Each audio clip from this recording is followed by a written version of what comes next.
Okay, I'm going to introduce this while you finish off the gluing. Right, everybody nice and quiet so you can hear the instructions. Girls, nice and quiet so you can hear the instructions. So what I'm going to do, we're going to talk about Margaret Dodd today, and I'm going to use this PowerPoint as a way of showing you the images and a way that we can talk about it. Girls, come and sit here. Yes. It would be much more fun for you to sit up with your friends, but you can't. You don't have that sort of self-control. You need to come and sit with Ms. Murray Jones.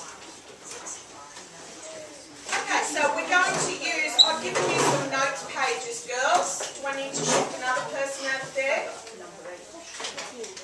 I've got some notes pages here. If you're doing things in a smart way, what you'll do is use this notes sheet to write notes as we're talking. What we'll do is I'll give you instructions and information that will help you answer the question sheet later on. And if you've taken good notes as we're discussing things, you'll be able to answer those questions a lot easier with the help of your notes and the images. Okay? So, the first part is Margaret Dodd. What do we know about her and her work? Who knows Margaret Dodd? You've never heard of her? She likes cars. She likes cars. She likes cars. What gives you that idea? Cars. All of those pictures of cars. She does. She does.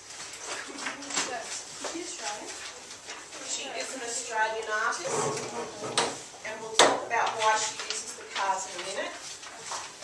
So what you have to understand that every art movement or every time in history has a particular aesthetic attached to it. Now who knows what an aesthetic is and what that means? Say it again. Something fake. No, that's another word. No. An aesthetic is a particular look or a I guess perspective. The art movement we're talking about today is pop art. Margaret Dodd is described as a pop artist. She makes music. Actually, you know, I hadn't thought of that being that kind of description, but you're right. No, there's an art movement called pop art. Does anybody know a pop artist? You know what it is? What is it? Okay, well that's Andy Warhol's work, and he does produce his artwork like that, and he is a pop artist. Who else has an idea of what pop art is? No, that's a pop art. Well, you know, that's a. I can see how you would think that. Pop artists, they have. Excuse me, boys. Are you listening? Yes. Pop artists have a way of thinking about art. They are anti-art authority. At the time when art was being produced, they were sick of being told what to make and how to make it and what was defined as art. And they wanted to start making you, as the viewer, question what is art. So, for instance, Andy Warhol, somebody mentioned the 4 images. Have you seen the Marilyn Monroe images? Yeah. He was asking you a few questions about art. He was asking you, for example, Mona Lisa. Who knows the Mona Lisa? Okay. So she's a one-off, and she's special because she represents... Be still there, boys. She represents something that was a brand new technique at the time. She was a new thing in technology and the development of art and the way it was made. So she's special for lots of reasons. So what they've done, when they have mass-produced that image, what they've done is they've asked you the question, Mona Lisa is special because she is a one-off.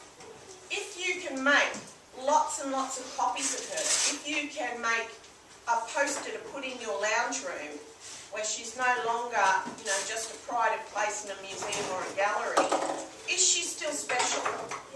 No.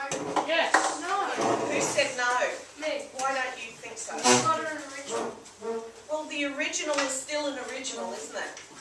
What do you mean, the copy? The copy is not an original? Yeah, that's actually not a bad point, is it?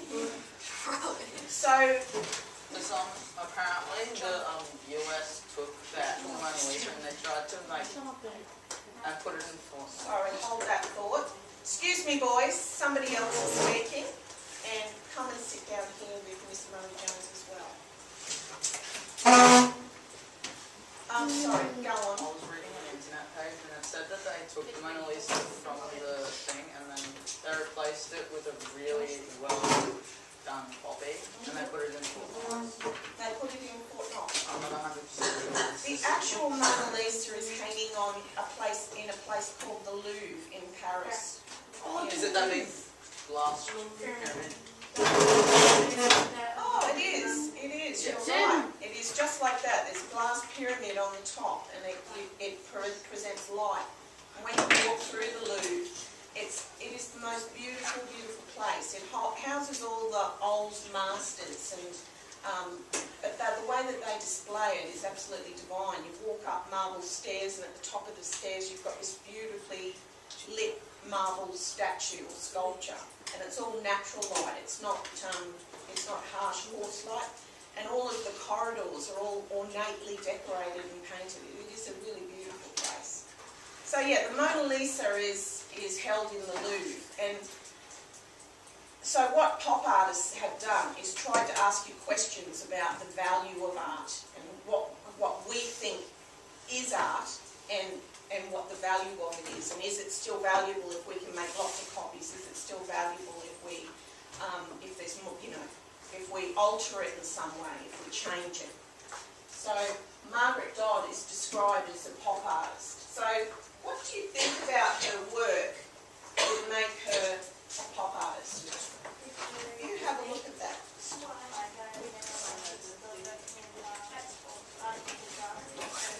An artificial grass. So at the time that was produced in 1972, do you think she was challenging you as the viewer?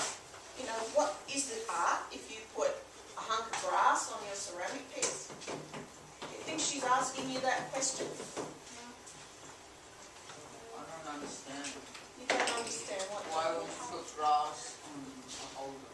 Yeah, that's actually a really good question.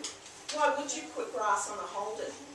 Have a look at the time. The first way we interpret artwork, Dan, the first way we interpret artwork is we have a look at what time it was made. We have a look at what was happening in the 1970s, because artists often respond to what was going on in history, what was going on, what social issues were presented, what political issues were current in the 70s. And you might not know what that would be because you weren't born in the 70s. So we'll talk about the things that happened. Yeah, so what she's commenting on first of all is that in the 70s, the male of the species had an obsession with these Holden cars. At the time in Australia, Holden were being manufactured in Australia, and they were very much a part of Australian identity. In fact, I'll see if I can find the YouTube clip.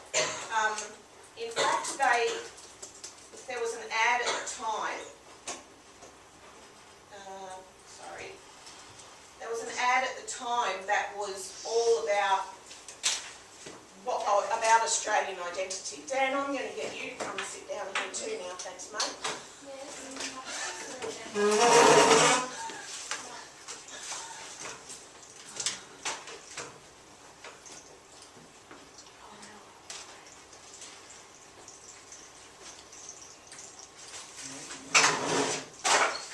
That's an amazing idea.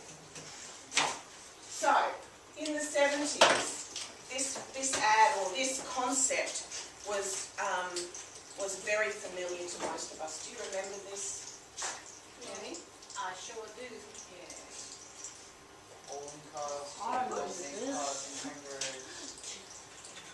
That describes this story pretty well. Okay. Flash, light, day, things like that.